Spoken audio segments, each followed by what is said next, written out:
মৃত্যু প্রত্যেক মানুষের জন্য অবধারিত। মানুষ মারা যাওয়ার পর তাকে কবরে শুইয়ে দেয়া হয়। তখন আসে ফেরেশতা, মুনকার ও নাকির। এরা মানুষের কাছে কবরে তিনটি গুরুত্বপূর্ণ প্রশ্ন করবে।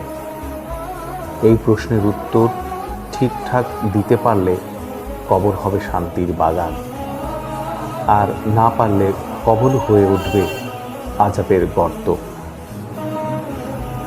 রাসূলুল্লাহ সাল্লাল্লাহু আলাইহি ওয়াসাল্লাম বলেছেন, মৃত্যুর পর ফেরেশতারা এসে মৃতকে বসিয়ে প্রশ্ন করবে। প্রথম প্রশ্ন, মান রব্বুকা, অর্থাৎ তোমার প্রতিপালক কে? মুমিন সঙ্গে সঙ্গেই উত্তর দেবে, আমার প্রতিপালক আল্লাহ। কিন্তু কাফের ও মুনাফিক দিশেহারা হয়ে যাবে। তারা বলবে, আমি জানি না। দ্বিতীয় প্রশ্ন, মা দীনুকা, তোমার ধর্ম কি? মুমিন বলবে, আমার ধর্ম ইসলাম। কিন্তু অবিশ্বাসী ব্যক্তি বলতে পারবে না, তার মুখে তালা লেগে যাবে। তৃতীয় প্রশ্ন, মা কুনতা তাকুলু ফি হাযার রাজুল, অর্থাৎ এই মানুষ হযরত মুহাম্মদ সাল্লাল্লাহু আলাইহি ওয়াসাল্লাম সম্পর্কে তুমি কি বলছিলে? তিনি বলবেন, তিনি আল্লাহর বান্দা ও রাসূল। কিন্তু কাফের বলবে, আমি জানি না। মানুষ যেমন বলতো আমিও তেমনই বলতাম।